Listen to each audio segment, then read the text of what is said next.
Spider-Man PS4 is a next-gen masterpiece of a video game. It's got the whoosh, it's got the boom, it's got the kapow, it's got the thwip. Is that thwip? Is that a can we get a thwip expert over here? Spider-Man, Spider-Man. One of the most important aspects of an open world game is traversal, and the absolute most important aspect of any Spider-Man game is the web slinging.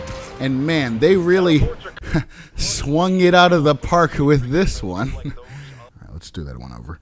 Man, they really hit the bat out of the park with the web. I cannot stress enough how deep and satisfying the web slinging is in this game. Take it from me, Pyrocynical, that even watching hours upon hours of gameplay videos does not truly represent how good it feels to swing around New York as Spider-Man in this game.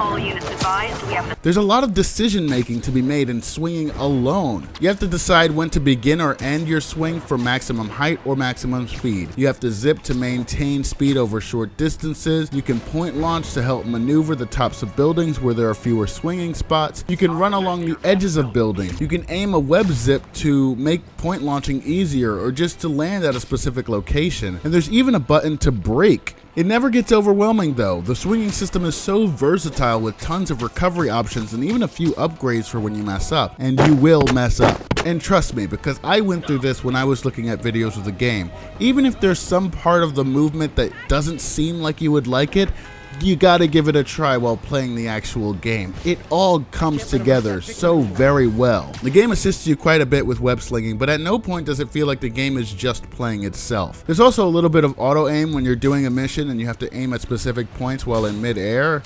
That gets a little annoying because the game sort of feels like it's wresting control out of my hands, but those sequences are few and far between. The way that New York is laid out requires the player to have agency and confidence in how they decide to navigate the world. When I mastered point launching, it revolutionized the swinging for me. It's just like you need to be within zipping distance of a perch and you have to aim it in midair, so it takes some getting used to knowing how and when to use it. And there are the occasional times, specifically during your stealth sequences, when you'll mess up and land in places you don't want to. But when you use all the tools available to you, swinging becomes seamless and mesmerizing in a way that, even after platinuming this game, never got dull. Similarly, combat is flashy and more about style than challenge.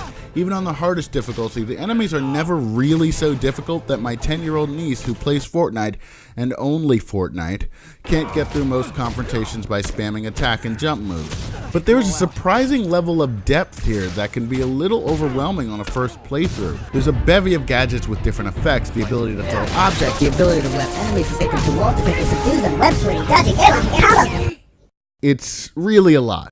I find myself often forgetting that there are certain moves I can use, and it isn't until you remember all the tools at your disposal that you can truly ace the various combat challenges in the game. There was even a move I didn't realize existed until I started a new data, and this was after I completed 60% of the game. At any given moment during a battle, you can use any one of these techniques. It honestly makes most battles a breeze, but this helped me to realize that this game is not about the Dark Souls style triumph over improbable odds. Rather, this game is about trying every possible technique and combination of techniques to consistently master what works in any given situation. The game wants you to master the rhythm of battle to the extent that you can get through an entire encounter without getting hit once. The game is set up as a challenge which rewards recovering from mistakes, replaying, retrying over and over. But the challenges seem naturally built into the game world, not like some free-to-play mobile game which lets you swipe from venue to venue. And aside from the random crime encounters through the world, the game doesn't beat you over the head to try challenges you don't want to.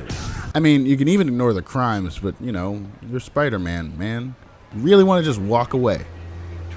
Alright, you do you, man. I mean, but you'll feel really bad about it. There are a ton of unlockables, most of which I won't be showing in this video because despite the spoiler warning, I think it is genuinely an awesome feeling to discover these for yourself. I started the game thinking the unlockable suits were alright, nothing to write home about. But when I unlocked the Spider BDSM costume with the leather whip and strap-on power-up, I really felt like this was the game for me. Storyline's great, characters are well acted and feel incredibly three-dimensional.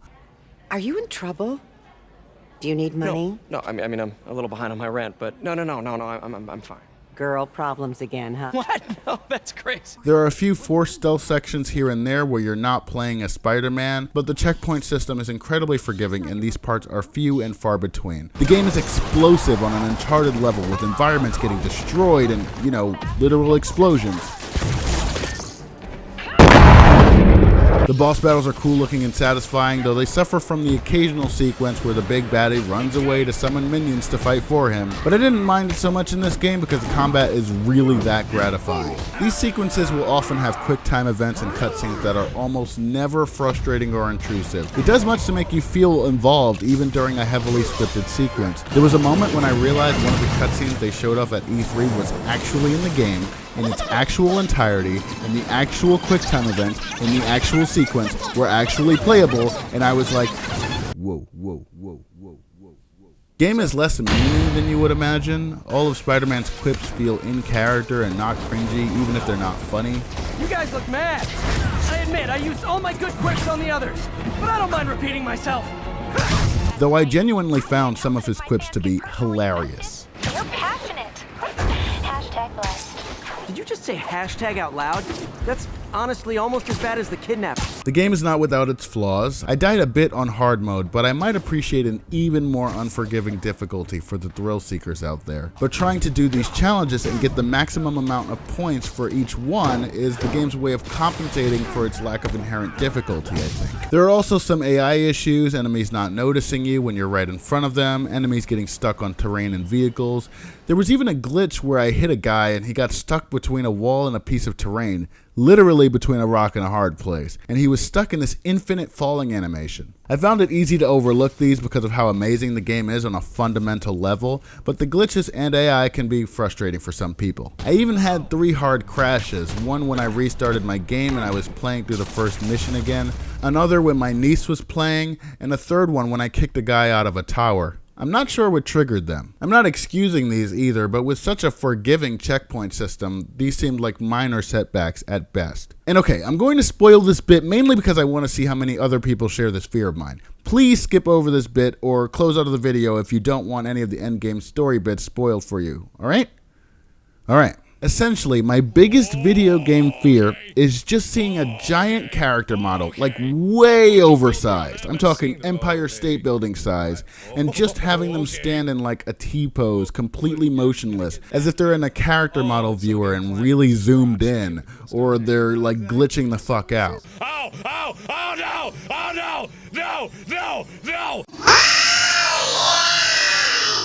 I honestly don't know why more horror games don't do this. It's so fucking weird and uncanny. It's way more unsettling than a lot of the stuff other games do. It happened in Life is Strange with these giant squirrels that freaked me out, and Spider-Man does it too, to much greater effect. These fucking arms scared the shit out of me. No exaggeration, I literally started shaking whenever I swung too close to them. Holy Jesus fuck, that was a memorable sequence for me. I was just curious to know if anyone else went through that horrific experience as well. All in all, this game makes me feel those tingly Spidey-Man feels that I like to feel at night when no one else is around, and that's good enough for me. For defos, pick up this game unless you're still stuck on the Atari 2600.